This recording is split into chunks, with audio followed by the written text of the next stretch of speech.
Have you ever stopped to wonder what actually happens to the hundreds of hidden experimental websites and testing portals that companies just leave behind as they grow? Seriously, think about it for a second. An engineering team builds a quick staging server, they test a brand new feature, and then they just move on. But that digital doorway, yeah, it often stays wide open. And this creates a really fascinating high-stakes race. On one side, you got malicious actors. If they happen to find these legacy, forgotten flaws first, the entire company structure can literally collapse. But on the flip side, you have ethical hackers. If you find these unmaintained environments first, you secure their network, and honestly, you could pay generously for doing it. So, welcome to today's Explainer. We are unpacking an absolutely fantastic handbook on digital reconnaissance from our source material. Whether you're an active bug bounty hunter or just a massive cybersecurity enthusiast, we're going to dive deep into how mastering this information can completely fast-track your understanding of subdomain discovery. Okay, let's quickly run through our roadmap for today. We'll start by exploring the invisible attack surface. Then we'll meet our core tool, Sublist3r. After that, we'll look at exactly how it works, build out your Recon tool stack, and finally talk about translating that knowledge directly into income.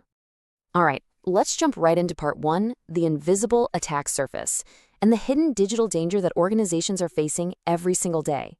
So, in our modern digital economy, a company's website is almost never just a single landing page. Large corporations and fast-scaling startups are managing hundreds, sometimes literally thousands of web assets. These live on subdomains, things like admin.example.com or staging.example.com. But here's the catch. As organizations scale up and IT teams rush to deploy new features, they kind of just forget about those old environments.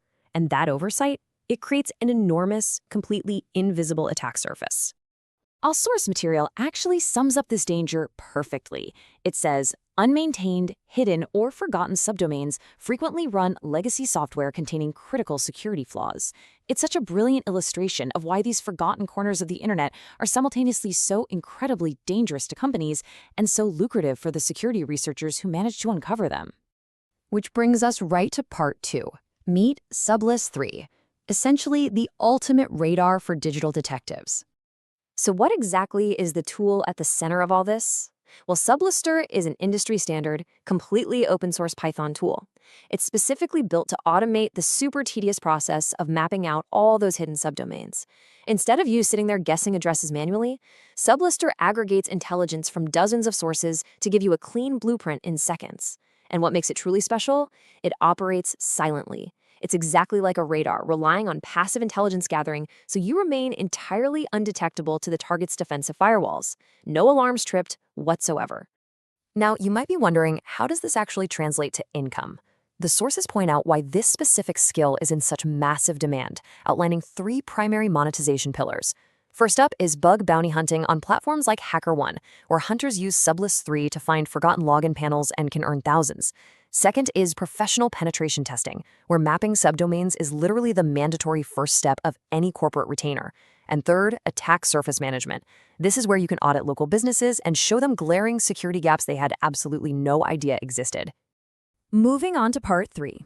Let's pop the hood and look at how Sublist3r actually works, specifically comparing its passive and active methodologies. What's really fascinating here is how Sublist3r acts as this silent orchestrator. It uses passive intelligence aggregation to scrape external data warehouses without ever directly touching the target's actual servers. It leverages standard search engines like Google to filter out cache links. It queries VirusTotal for historical security scans. It pulls routing histories straight from DNS dumpster. And notably, it scrapes crt.sh, because whenever a company issues an SSL certificate for an internal site, it becomes publicly logged there forever. But what happens when those passive search engines eventually run dry? Well, that is when Sublist3r pivots to active subdomain brute forcing. By integrating a submodule called subbrute, it takes a massive dictionary file of common host names. We're talking words like mail, dev, API, or secure, and rapidly appends them to the target domain. It shoots out ultra-fast, parallelized requests to public DNS resolvers just to see if they're alive. This is exactly how you uncover those deeply hidden paths that Google never even bothered to crawl. Let's step into part 4, the reconnaissance tool stack, exploring both the free and premium ecosystems available to you. So, to elevate your capabilities to a truly world-class level, Sublist3r really needs to be the anchor of a broader utility stack. On the free side, you want to pair Sublist3r with tools like OWASP Amass for deep cross-referencing and HTTPX. Now, HTTPX is amazing because it instantly filters out dead links from your Sublist3r text files, showing you exactly which web pages are actually alive right now. Then, for high-ticket scaling, you bring in the premium tools. You can plug in a Shodan API key to query physical vulnerabilities on those subdomains, or fire up Burp Suite Professional to analyze web traffic and locate high-severity flaws like SQL injections. Pairing these tools together, that's how you find the really, really valuable bugs. Okay, let's move to part 5. The sources outline exactly how all of this builds into a highly actionable, monetizable roadmap. Here is your practical, step-by-step implementation guide. Step 1 is system installation. Since Sublist3r is natively built in Python, it's incredibly compatible. You literally just open your terminal, run git clone to pull the repository, and then pip install to grab the dependencies. Super easy. Step 2 is executing your very first professional scan using the master command syntax. But hey, we never want to just run tools blindly, right? So let's break down those command flags. You're going to use -d to specify your target company domain. You add -b to enable that active brute forcing module we talked about earlier. You'll definitely want to include -v for verbose mode, which is incredibly satisfying, by the way, because it displays all your findings in real time on your screen as the data streams in. And finally, -o automatically writes your final clean list into an output file for later analysis. To actually put this into practice, the material outlines a really cool 48-hour action plan. First, set up your infrastructure. Get Python installed, get Sublist3r running, and practice on authorized public domains like bug bounty programs. Second, establish your presence. Go create a profile on HackerOne or Upwork and package yourself specifically as an attack service management expert. And third, launch some local business outreach. You can run passive, non-threatening scans on local tech startups or mid-sized brands and send them a polished overview of their forgotten assets, offering a comprehensive mapping consultation. It's a fantastic structured blueprint to get you started right away. I want to highlight something our source material states perfectly. The field of cybersecurity and network intelligence is fundamentally a game of information asymmetry. Think about that.